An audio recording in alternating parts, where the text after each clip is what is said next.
Okay, kitang-kita nyo naman sa mukha ko. Hindi ako nahirapan. So, alam nyo naman na 1 hour goal tayo as of everyday. So, actually, everyday, hindi pwede yung everyday kasi kailangan natin ng pahinga. Kaya ito tayo ngayon, nag 1 hour. Siguro yung learning natin ngayon, it's all about kung tatalinuhan mo lang sa isang bagay sa mga ginagawa mo, mas mabilis kang matututo, mas mabilis kang gagaling. Alam niyo kung bakit?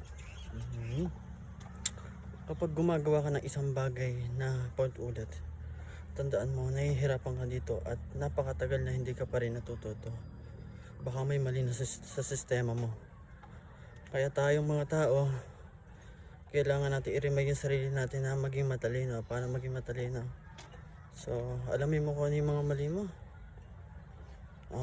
Willing tayong baguhin yun. Yun naman as always eh.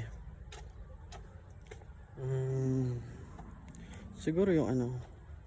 Kaya kapag nagtataka kung bakit paulit-ulit yung nararanasan mo, pagkakamali sa buhay, ibig sabihin, hindi ka natututo.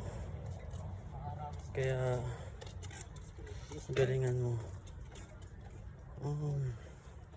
Nahihiya kami tao, but kailangan natin masanay.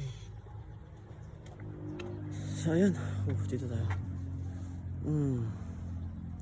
Ang sarap kapag natututo tayo kasi mas nababawasan yung hirap na pwede nating maranasan. Kasi nga calculated risk. Ganun yun kapag calculated risk na pag-aralan, binigyan ng tuunang pansin at hindi winalang bahala na lang. Ganun naman sa lahat ng bagay in general, guys. Palaging tatandaan na kapag gusto natin mag-improve sa isang bagay, decision sa buhay, patuloy nating gawin yung isang bagay, and then isipin lang natin ano yung mali sa atin, ano yung mali sa ginagawa natin, ano yung mali sa pag-uugali natin. May mali ba sa ginagawa natin? May tama ba sa ginagawa natin? Ano yung pwedeng palitan ng mas improve na gawain? Ano yung pwedeng manatili na magandang ugali? Di ba? Ano yung manatili na pwedeng i-apply sa buhay at tanggalin na lang yung hindi nakakatulong? Ganun din naman lahat sa mapa-jogging. So, ayun. So, kaya ako natuto, hindi ako masyadong nahirapan kasi ang ginawa ko, pinanggalang ko lang. So,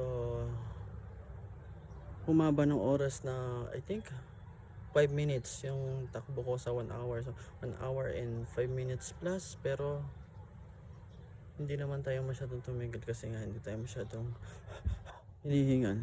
Kasi nga natututo tayo. So, yan, be mindful, be aware, be conscious on your decision on a daily basis para naman mabawas-bawasan yung pahamak na naranasan natin sa buhay. So yun, yung realization natin ngayon. So sana magpatuloy tayo. So yung takbo kasi ng isang araw, mabagal siya na medyo mabilis. So, I cannot control it. So, ngayon, subukan ko yung mabagal na pero mas babagalan ko pa. Para na rin siya naglalakad pero hindi naman masyado. Parang lakad ng bata, diba? Pero hindi mo talaga siya mapapansin na lakad. So, ayun, ang mga tao ay magaling talaga sa endurance. Kaya natin makatagal pero hindi natin kayang makatagal sa sobrang bilis ng takbo natin. So, ang laban lang natin yung endurance. Para pag in-endure natin pagdating ng panahon yung pagiging mabilis natin, yung pagiging mabilis naman natin, hindi na tayo mahihirapan kasi nga nag-invest tayo ng maraming oras para lang sa kakaunting oras na bibilisan natin. So, yun. Salamat sa pakikinig. Salamat sa sarili ko. I'm gratitude and ayun. I'm doing meditation pagkagising ko Grabe yung meditation ko, hindi nakaupo. So, nakahiga tayo. Pero, ayun, iba yung pakiramdam kapag nag-meditate. Parang ang saya-saya mo. Parang sobra yung saya mo. Ewan ba, ang galing. Ngayon ko lang nare-release to kasi ngayon ko lang sinubukan ng pangalawang beses or tatlong beses. So, I think, apply na rin natin yun kasi malaking tulong. Ang meditation na ginagamit ko yung kay Coach Russ. So, salamat sa iyo, Coach Russ. Napakamalaking tulong. Maraming tulong sa napakaraming tao at napakamalaking tulong para sa sarili ko. Salamat dahil marami kang ginagawang matatalinong Pilipino. So, matatalino ng mga Pilipino kaso yung sistema ng at kultura natin, ginawa tayong bobo. So, salamat, gratitude. Ayun. Nag-i-invest din tayo ngayon kada araw na kasi this month is all about printing my knowledge. Yan, katulad ito, parang printing na rin to sa mga natutunan ko. And the next one is nagpe-print ako sa long bond paper ng mga kailangan kong pag-aralan para kasi yung pinagkukuhan ako ng learning may cheat yun, so may bahid talaga yun. So bagay na abuso ko na para darating yung time na hindi na ako mapupunta sa app na yun.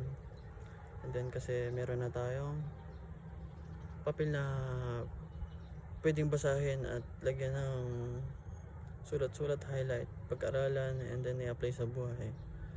So, yun. Ginawa ko lang matalino yung mga desisyon ko sa buhay and ang talino natin. Thank you.